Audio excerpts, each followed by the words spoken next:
Assalamualaikum warahmatullahi wabarakatuh. Saya Nur Dania Rizkin, wartawan Rancas TV TBPSS SMK Ranca-Ranca.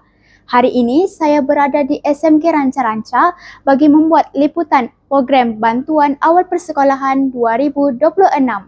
Program ini merupakan inisiatif kerajaan bagi meringankan ibu bapa serta memastikan anak-anak dapat bersekolah dengan lebih bersedia, selesa dan bersemangat. Bagi mendapatkan pandangan lanjut, kami telah berjaya menemu bual beberapa pihak berkaitan. Jom!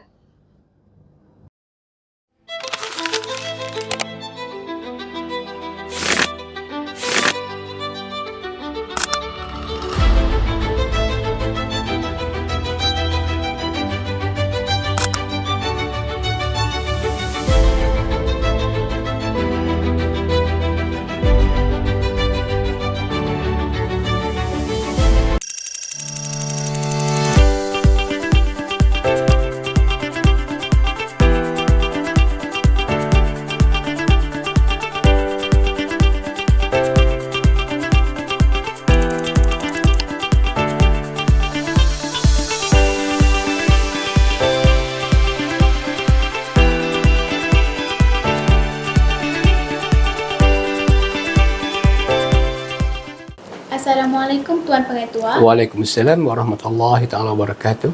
Saya Dania Rizkin sebagai wartawan Pusat Sumber hari ini. Okey. Soalan pertama saya, boleh Tuan Pengetua jelaskan secara ringkas tentang program bantuan awal persekolahan ini? Okey, insya-Allah. Terima kasih Adik Dania.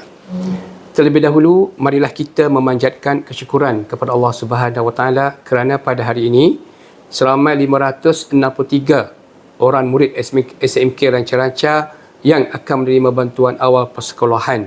Saya mewakili pihak sekolah ingin merakamkan setinggi-tinggi ucapan tahniah dan terima kasih kepada Kementerian Pendidikan Malaysia dan kerajaan atas keprihatinan menyalurkan bantuan ini.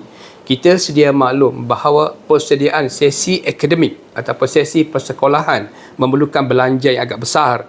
Dengan adanya bantuan sebanyak RM150 bagi setiap murid ini, diharapkan ianya dapat membantu keluarga-keluarga dan juga meringankan sedikit beban keuangan kepada para ibu bapa. Baiklah Tuan Pengetua, soalan kedua saya. Okay. Apakah harapan pihak sekolah terhadap ibu bapa dan murid yang menerima bantuan ini? Okey, terima kasih Adik Dania sekali lagi. Harapan saya kepada ibu bapa dan juga murid yang menerima bantuan pada kali ini, harap mereka dapat menggunakan wang yang diberikan untuk keperluan pembelajaran seperti pembelian buku, pakaian seragam sekolah dan juga peralatan penulisan ataupun buku-buku rujukan yang diperlukan semasa sesi pembelajaran dan juga pengajaran guru. Mudah-mudahan pemberian ini menjadi katalis ataupun motivasi kepada murid untuk terus belajar dan terus menimba ilmu di sekolah. Terima kasih atas kerjasamanya Tuan Pengetua. Semoga bantuan ini memberi manfaat yang besar kepada seluruh anak Malaysia di Labuan. InsyaAllah. Assalamualaikum. Bantuan awal persekolahan sangat membantu kami. Terima kasih PMX. Terima kasih PMX atas bantuan awal persekolahan.